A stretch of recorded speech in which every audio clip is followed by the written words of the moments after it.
everyone, welcome back to my channel. Thank you so much for being here. This is part 2, but if you came from my part 1, we pretty much have not moved. I have not moved from this place. I just really had to separate the videos because these videos are very detailed. I hope this is helping you guys out. I know you might think I talk too much. A lot of my students tell me that I'm just gonna talk too much, but a lot of students appreciate it because I am very thorough with what I say, and I hope that I am being very thorough with what I say, and especially with this process, because again, I know this process means so much for many of you guys. So many of you guys are interested and are willing to listen, especially for this process. So with that being said, thank you so much for being here. Please subscribe to this channel. Please like, share, comment, anything to show your gratitude or to show your support in these videos. But thank you so much again for being here. Let's continue. My candle's still burning. It's probably gonna finish by the end of this, but I'm excited to be here. So those of you guys that are new here, my name is Paulina Rosie. I just finished doing a part 1 to this video from the title. So if you haven't seen part 1, please go to my YouTube channel on my main page where you're able to see all the videos, and go ahead and start watching part 1, okay, if you come across part 2. So I'm thinking that there honestly might be a part 3. I don't know yet. Let's see what we can do, okay, and how fast I can talk. And so let's go ahead and get started. In my first video, part 1, I went over step 1, 2, and 3 of my experience. So I went over the research component, I went over the consultation, and I went over what happened during my first appointment. So now we're going to get into my second appointment and what that entailed.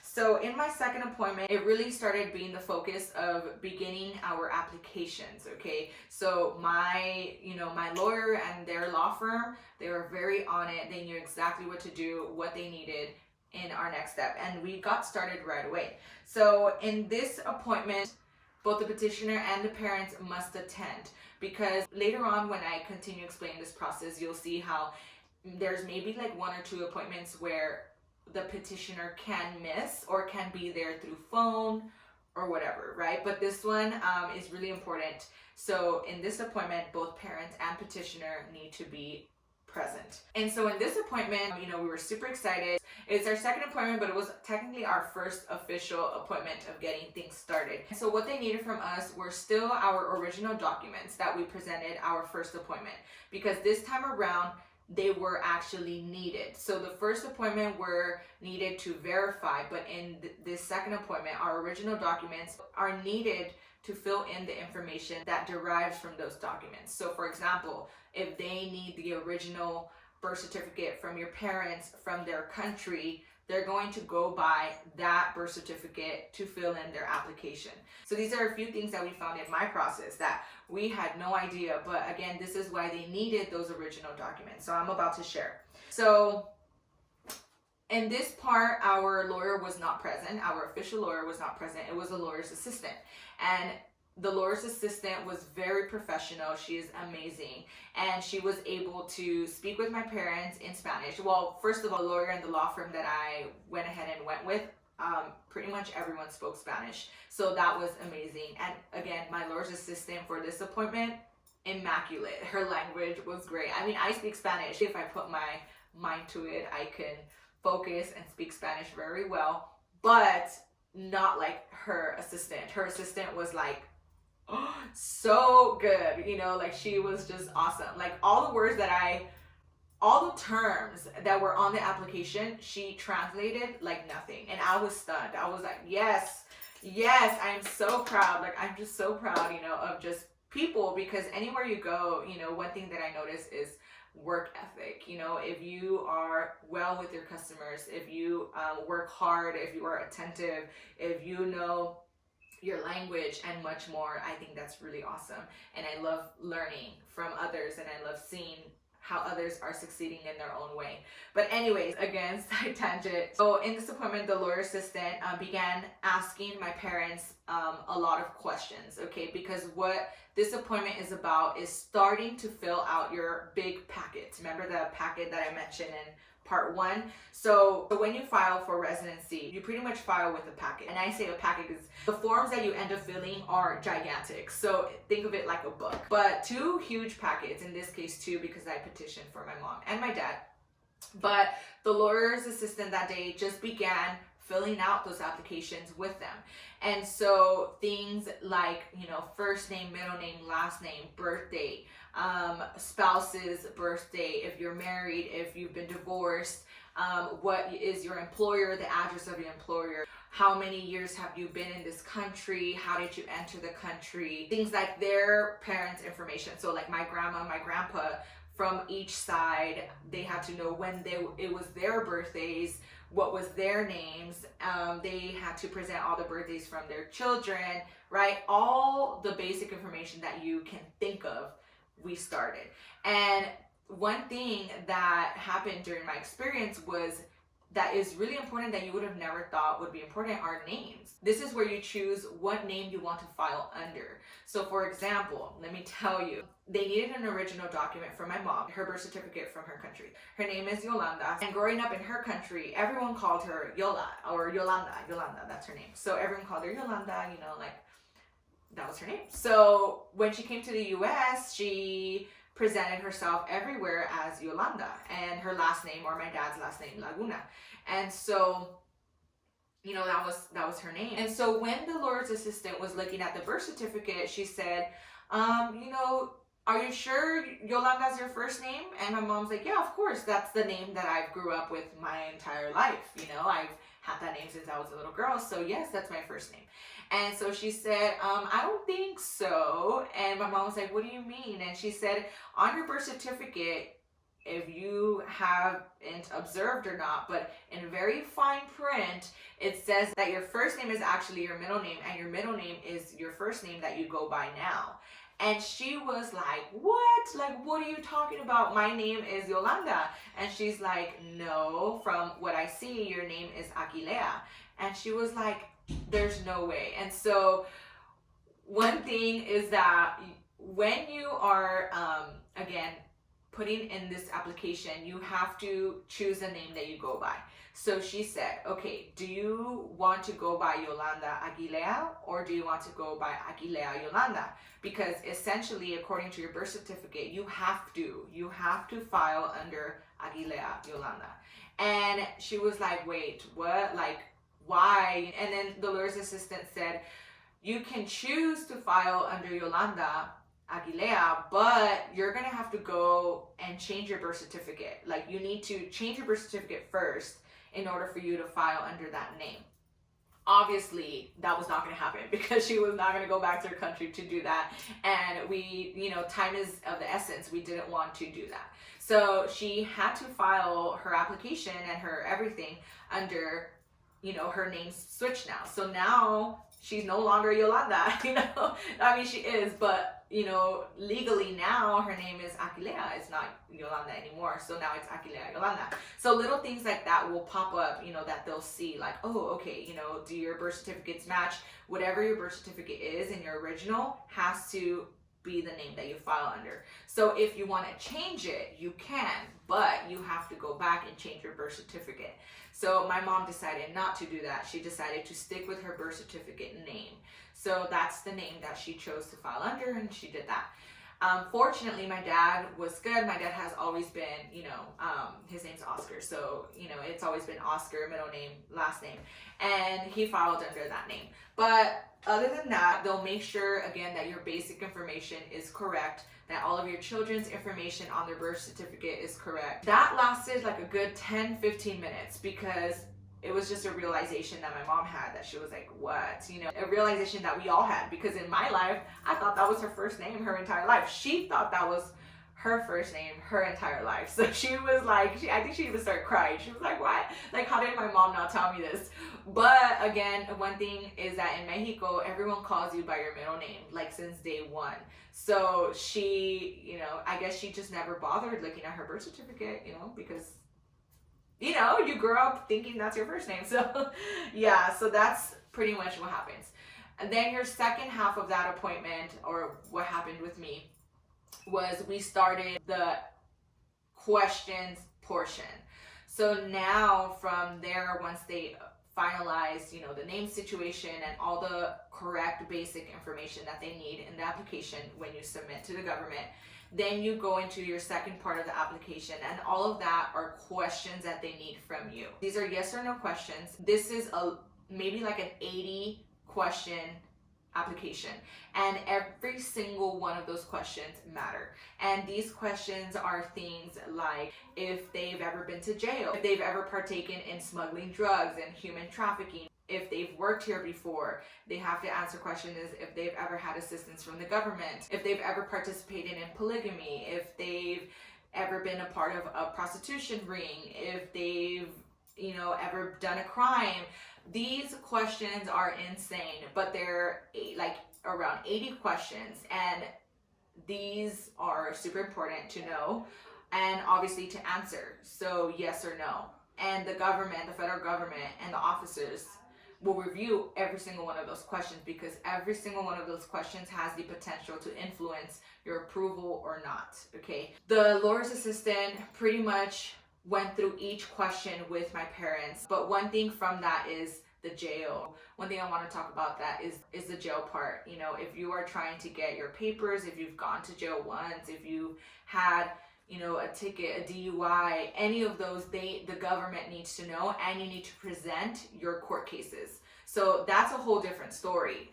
Thankfully, again, my parents' process were smooth because they've both never been to jail, never been stopped by a police for a detrimental factor like a DUI. They both, never have really done anything bad. They've always been great citizens. They've always been, helpful to the community and done everything right in this country. They never left the country. So that's another question. Have you ever left the country? Things like that. Thankfully, that's smooth. If there is a question, like, again, if you've gone to jail before and you've said yes, or your answer is yes, you're going to need extra paperwork, extra forms. So again, if you've gone to jail, they're going to now need your court case numbers. They're going to need what you went to jail for. They're going to need you to, write a testimony, or, the lawyer have you back you up.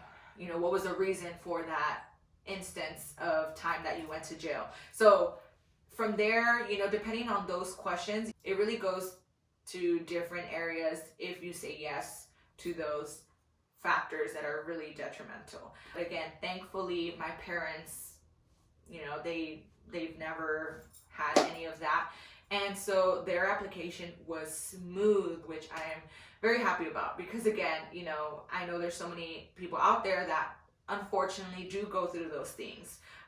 They go to jail, they have DUIs, and that just makes their process even harder, But once those questions are over, it's just kind of like a rough draft. So we're beginning the application process as a rough draft. So all of the questions are there.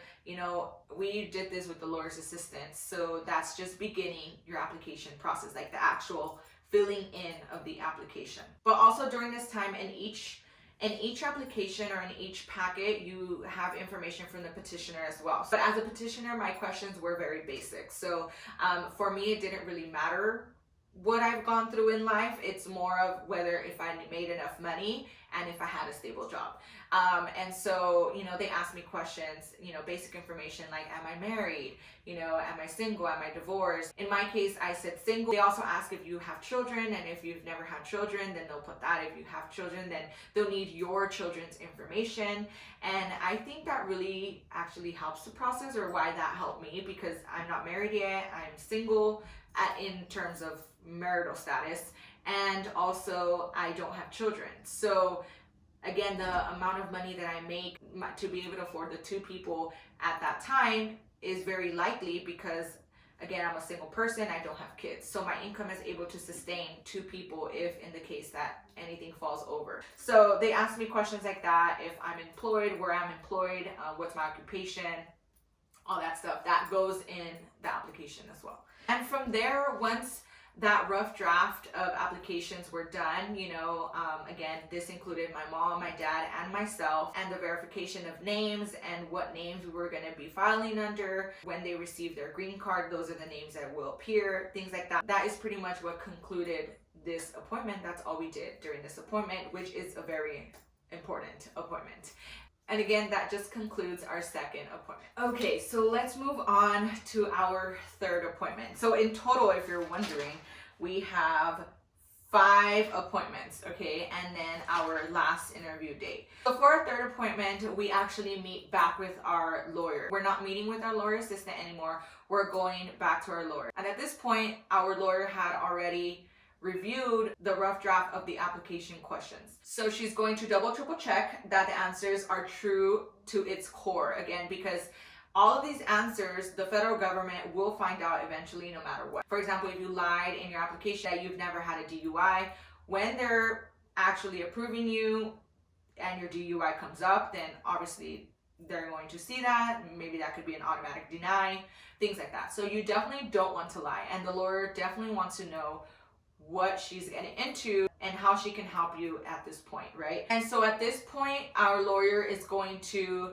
pretty much restate all the questions. She's like interrogating us in a friendly way, you know, asking all these questions all over again. Like, are you sure you've never gone to jail? Are you sure you've never committed a crime? Are you sure that this is how you entered the US? Are you sure that you never left the US? Are you sure that you have been employed at this location for X amount of years? You know, so she's double, triple checking that the application questions are true. The most important part here again is that she knows what she's working with, because what we told the lawyer's assistant, you know, anyone could tell the lawyer's assistant anything or lie, you know, maybe because you're nervous, because this is when they ask you like, how did you enter the US?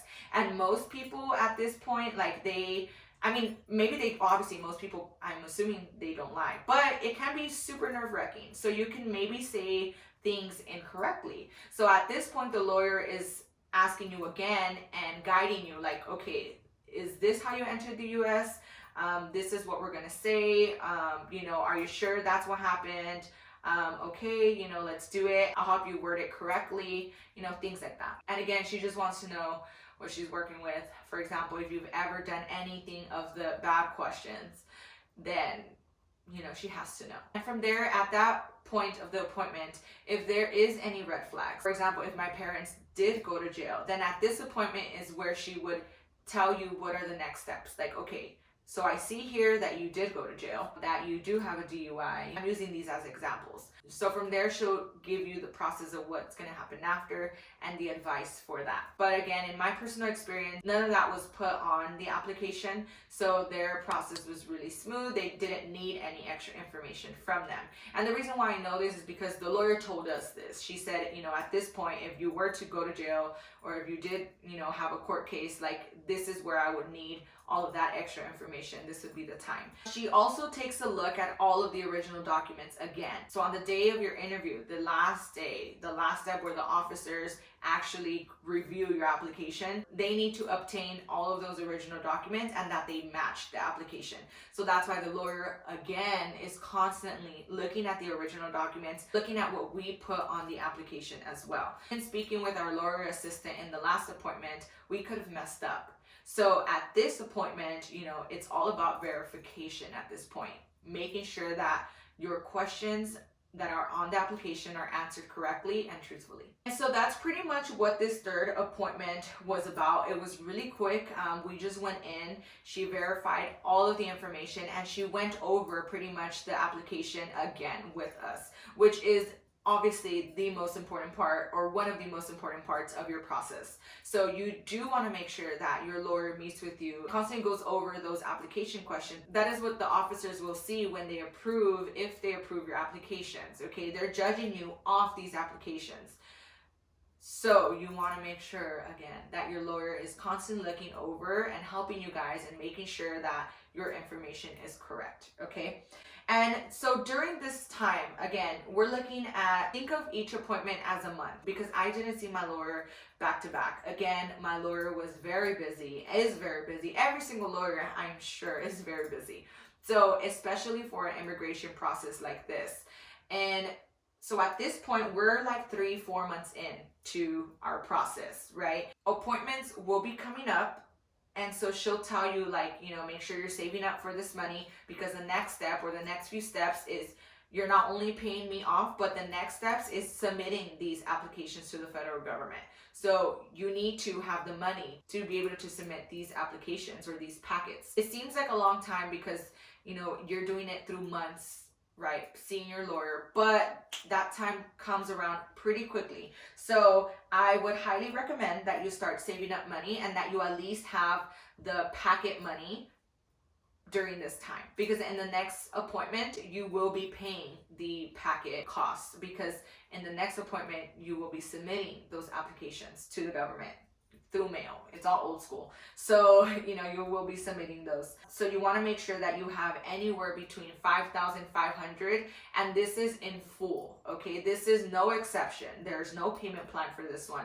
You can't do what? No. You have to have each packet completely paid for, or you cannot send in your packet application, okay? So make sure that you do have that money saved up. One thing that I want to mention right now that I don't know if I mentioned in part 1 and part 2 is that I am located in California, in Southern California. So these are the prices of California. I don't know if you're coming across this video and if your state charges you for different prices, but if you are in California, you're learning from my videos, that is like an estimate amount. So you're looking at, again, 2,500 something per person. But aside from that, little side note, so just to reiterate, in the past appointment, you were meeting with the lawyer's assistant, making a rough draft of this application. Then you meet with your lawyer, which now we're at our third appointment. You're meeting with your lawyer that is looking over your case, verifying that every single question is correct, okay? If there's any red flags with your application, that day is when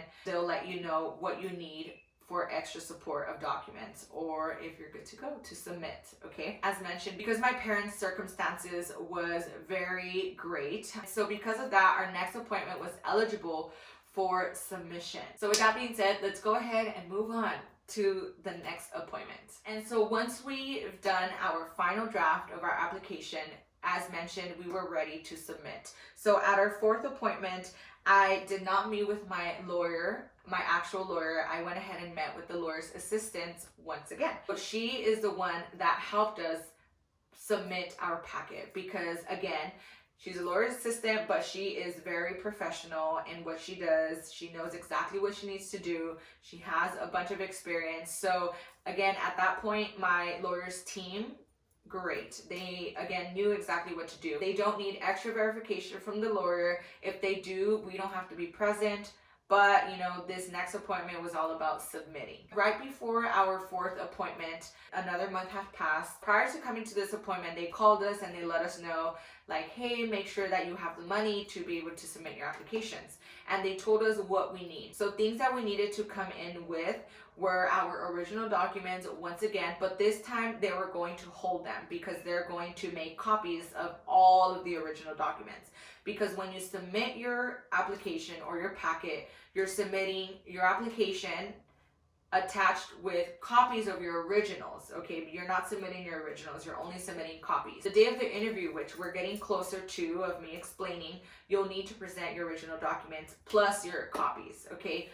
But at this point of time, you only need copies. But obviously you need to bring in your original documents so that they can make those copies of them. And so we needed to bring in our copies, and the next thing we needed to bring was the money. Again, they just called us letting us know, hey, you need to make sure you're ready to bring in this money. This is how you're going to do it. There's only one way that the government accepts money through this application, and that is through a money order. They're not going to accept your money through a check, through debit, through credit, through cash, none of it. It has to be through a money order, okay? And when you're paying, you have to pay for the people separately. So I can't pay a total of 5,000 plus for 2 people on one money order. It has to be one money order with each payment for each application. So I went ahead and made sure that I went to the bank right before this, and I went to take out money orders for both of my parents separately. So I did an amount for my mom that was 2,500 and something, and another money order for my dad that was 2,500 and something. And then from there, I left them blank. So when we came to the actual appointment, the lawyer's assistant helped me fill out who this money order is going to, which is AKA the federal government. And so she gave me the name, right, everything I needed to do right there and then, and I went ahead and made sure that I signed the money orders and that they were ready to go. So that is obviously step one, because you can have all of your application done at this point, but if you don't have the money, you cannot submit. And this is where a lot of people stop their process or can't continue their process, because a lot of people begin their services with the lawyer, but when the time comes around to submit their applications, they don't have that money in general, because now you're overlapping money. You're paying $300 a month plus the $5,000 that you need to pay, or the $2,500 that you need to pay for that one person. So again, money is important. That is why before I even began this process, I made sure that I had a lot of money saved to be able to do this, okay? But again, we can talk about how I did that in another video. If you would like to know, make sure you let me know in the comments if you would like to know how I did it or what that experience was about. But yes, anyways, so we went ahead and came into the appointment with those two main things, the original documents and the 2 money orders to submit the applications. And from there, when I arrived, my lawyer's assistant had the application ready to go for me and my parents. So she went ahead and knew where each of us had to sign. She went over our whole application once again, just to, again, double, triple check any information that needs to be changed, and just in general to let us know what we are submitting to the government. So she went over through both applications and made sure that both applications had the original documents that were needed and the money orders attached. So once we signed everything we needed to sign, and she went over the applications with us and made sure that we had our original documents scanned and copied, and made sure that both packets had the money orders ready to submit, that was it. That was the end of that 4th appointment. And she let us know, like, okay, you know, like, this is it, you know, this is the moment, we're submitting now. If the government receives our application and sees red flags for whatever reason,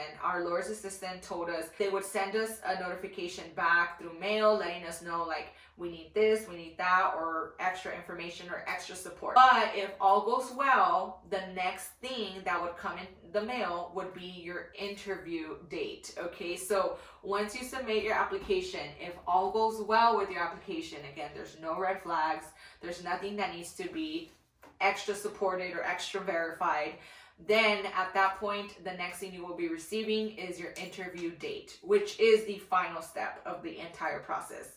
And just like that, that's what it is. But again, at this point, when you submit, this is where a lot of barriers come in. So people don't have enough money. People have those red flags. They need that extra support. They're missing original documents. So this is where a lot of processes kind of like go wrong. Or are very difficult. But as I mentioned, thankfully, my parents' case was very good. They didn't have any red flags. Thankfully, we had all the original documents. Thankfully, we had the money. So it was a smoothing sail for us. Again, thankfully. That is that. But there are a lot of important information that you need to know during this time. So before you get your interview date, during this time, once you submit your application, and again, once the government receives your application and they look over it, if there's any red flags, they'll give you those red flags. If not, you're good to go. They will also send your parents or whoever you're petitioning for their work permit and their socials. So even before you get a green card, they'll send you your work permits way beforehand, and they'll send you their socials way beforehand, which is amazing. So if your parents want to start working a legit job anywhere, you know, they can. And this is, again, huge. When my dad and my mom received their work permits, that's something that they've never had before. That, you know, it's just so liberating. You can go into any, you feel, right? You feel like you can go into any store and be like, I could work for you, hire me. Let me work at McDonald's. Let me work at a school cafeteria. Let me work at Vans. Let me work as a janitor. It literally doesn't matter. Let me work. I can work now, you know? And again, at this point of time, like, just receiving work permits and socials, oh, like, that means so much to many of us. Again, if you're watching this, if you know what I'm talking about, you know what I'm talking about. This is such a huge thing for us. So that's one thing you should know, is that halfway through, like technically halfway through, but right before your interview, technically, you will receive those work permits and socials, which is amazing. And that's so exciting. So now the waiting game comes. Okay, so from the day that you submit your application and that appointment, you have a huge waiting game. You're looking for when your interview date comes, because that's the next and the last step. So while that is actually the biggest time that you're waiting, because yes, you can meet your lawyer now and then. Yes, you can have everything ready to submit. Like, that's easy peasy in terms of waiting time. But now you're waiting for the government to give you a response. This is not something that they'll respond to you in a week or in 2 weeks. They'll respond to you in a month or maybe even 2 months. But when that happens, then that is when your medical exams come in. So we're not talking about an appointment anymore. We are talking about medical exams. Remember, I mentioned earlier in these videos that you'll need to pay for medical exams. This is when you want to get your medical exams. Listen to me. Do not do your medical exams at the very beginning. Okay, that's the least of your worries. Do your medical exams right before your interview date. And there's a reason to that.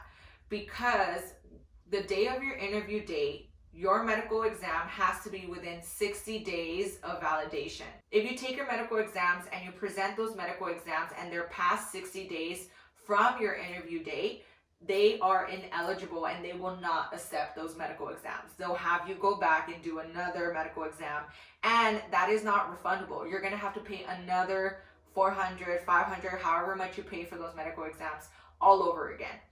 Do not make that mistake, because I've heard of people that have done that, where, you know, they tell them like, oh, we need a medical exam. We can do that. Let's go do that now.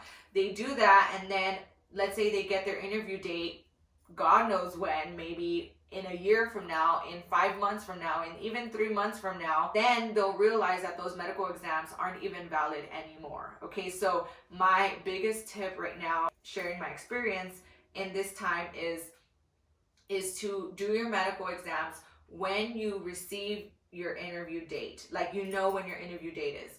Do not go try to do your medical exams beforehand, because you never know when you'll get your interview date, and your medical exams have to be valid within 60 days of that interview date. Okay, so with that being said, in my experience, we waited, right? We did the waiting game, and we finally received our interview date. And so we were so excited and stunned. And once we got the interview date, then that's when our lawyer told us, like, okay, now go start looking for clinics, go start researching who offers that form, that immigration form, and do your medical exams. So I said, okay, so then I had the money ready. I started calling clinics. The lawyer herself gave me a list of all the medical clinics in my area that offers that immigration form for doctors to fill out. And so I went ahead, and what I did is I called every single clinic. I made a list in just a notebook like this, and I wrote down like the address, the name of the clinic, and next to it I put the price. So I spoke with every clinic and I said, hi, you know, my name is this. I'm looking into your services for the immigration form for a medical exam. You know, and I spoke to them normal. So even myself, I had no clue. So I was like, you know, those medical exams that you do for immigration, and because those clinics have them, they'll know what you're talking about. So they'll say, oh yes, the form, this and that. And I'm like, yeah, that form. You know, can you give me your price? What is your price on those forms? What does it include? Will it include everything? Will it happen that same day? Do my patients have to come back and forth? What is your deal? So grab all of that information. Again, do your research. So make sure that you grab all that information, because some clinics will require for you to do that medical exam in 2 days, or do one half one day, another half another day. Or some people, they have their labs within those clinics. So if you want to just get it done in one shot because your parents, don't have time to be going to the clinic or calling off whenever, then make sure that you're getting a clinic that offers those immigration services right there and then, and obviously look at your budget. So I went ahead again and did my research. I did my little list, and my best bet was one clinic in my area where I live in Boyle Heights, Los Angeles. And I went to that clinic, and that clinic had it. It had a pretty good price. It wasn't the cheapest, but it was not the priciest. So I went ahead and I got one for 400 something. It was like 419, 417, 20, 450. I have no idea. It was like 420 for one medical exam. Obviously, I was paying everything for my parents, so I had to pay for two. So for me, it was a total of about $800 that I dropped that day when they did their medical exams. But again, we waited until the day that we received our interview date. So that's my biggest thing. Make sure you get your medical exams when the interview date arrives in your mail. Okay, once you are sure that you have an interview date, then you can go start looking for your medical clinics to do your medical exams. And those exams, when you get them, you must have them sealed. So when you receive those exams, so once a doctor does them, right, and all that stuff, make sure your doctor seals them and does not open them. Make sure you don't open them, because if they are open, they are not valid, and sealed until the day of the interview, because that is when you will be presenting your medical exams. So reason why there are medical exams, if you don't know. So just as much as I told you guys about being a burden, right, which is like really sad, but you know, again, it's a sad thing, but think of it this way. The United States is giving residency to people from other countries. And so in their eyes, you know, again, they don't want them to be burdens to the United States of America. That's why your petitioner has to make enough money to be able to sustain them just in case anything happens to them. But there's also things that influence your process, and that is your health condition. So if your parents or whoever, your spouse, has a really heavy medical condition, I'm not saying it's going to, you know, deny the process, but it can. Again, it all just depends on the eyes of the officers and whether that condition is severe or not. So if it's a condition that most people have, you know, it could be treated, or it's even preventable or anything like that, then they could still pass you and they could still approve you. But if it's a health condition that is really bad, whatever it is, it can harm your process. And the only reason why I'm saying it is because, again, that was said to me. But again, don't take my word for it. Talk to your lawyers, you know, talk to them, but that's what I know. I'm just sharing what I know, but that is what they told me. That's all I know, that if you have a severe condition, it can harm your process, but it can still be for approval. It might take them a little bit longer to see whether they want to approve you or not, okay? So they won't find that out until the day of the interview. Again, they'll open your medical exams in front of you and they'll see like, okay, this is what you have. And if that day they decide like, oh, your medical condition is not that bad, they'll approve you that day. But if they see like, oh, your medical condition noted here is very severe, you can still get approved, but it'll take them a while to decide on that. So maybe they'll send you home on your interview date with like, you know what, like we're gonna review it and we'll get back to you. And then maybe you'll be approved in a few months or maybe even up to a year, I don't know, but health conditions do matter. Make sure that you talk to your doctors and let them know that they need to fill in notes on your health condition or in your health in general. When the officers open those medical exams, if you are labeled or if your parents are labeled with a condition, there has to be notes written of what that condition is and etc. If they don't have those notes there, the officers will be they're going to be blindsided. They're going to say, okay, you have a condition, but what about it? You know, I need to know more. And that could stop your process right there and then. If your officers know what that condition is because they're knowledgeable about it, then you should be fine. But that could be something, again, that could harm your process. Like any little detail could harm your process. So just make sure that when you speak with your doctors, let them know, like double check that you write your notes down. Okay, because the reason why I'm saying is because one of my parents' medical exams did not have notes at all. And that's one thing the officer said. I'll talk about it later, but that's pretty much one thing the officer said is like, where are the notes? And right there, I was like, my face, I went pale. I wanted to faint because I was like, how did the doctor not write notes?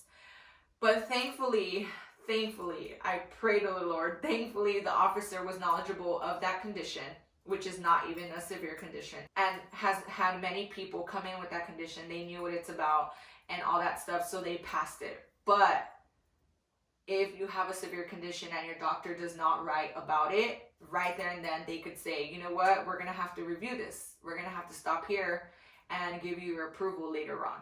You don't want that to happen. So just make sure that on your end, when you do get those medical exams done, that you speak with your doctors and let them know, like, you know, verbally, like, oh, but make sure that you write notes there, okay? Because that's really important.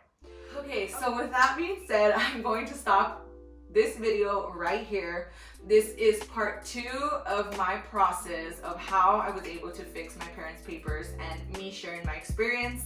Thank you so much. I still have 2 more things that are really big to talk about, and I'm going to do that in a part 3. Again, you will see part 3 right away. The only reason why I'm splitting the videos up is because it's a lot of information. And again, I hope that you understand why I'm doing that. But I also hope that you are learning, okay, that I'm guiding you and that I'm being detailed enough for you. And again, as always, this is my personal experience. I am not a lawyer. I do not specialize in this field. I am only sharing what I know, okay?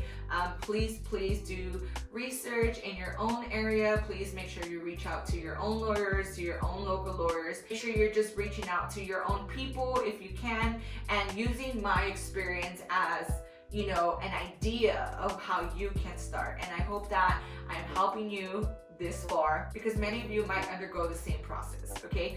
So I'm so happy again that you guys are here and that you guys are listening to me. And again, I apologize for talking a lot, but I don't apologize, because I know there are a lot of people out there that are going to be benefiting from this video, which I'm glad to do. So I hope me talking a lot doesn't hurt you. I hope it only helps you, okay? So thank you so much.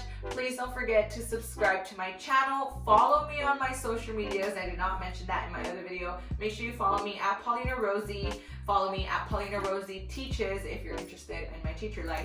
But other than that, follow me on my main, which is Paulina Rosie. If you'd like to stick around for various of other amounts of videos, I want this channel to be opened much more.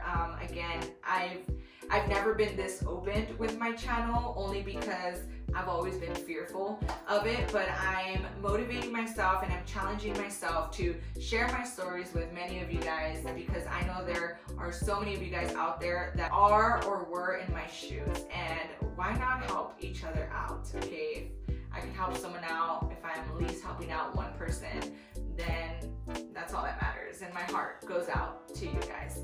But yes, so with that being said, make sure you comment, like, share, love, you know, show me your support, show me your gratitude, because that what keeps me going as well. If I see that people love these videos, if I see that people are engaged in these videos, are thankful for these videos, then why not continue these series of trying to help you guys out according to the experiences that I go through. So with that being said, I'll see you guys in part 3.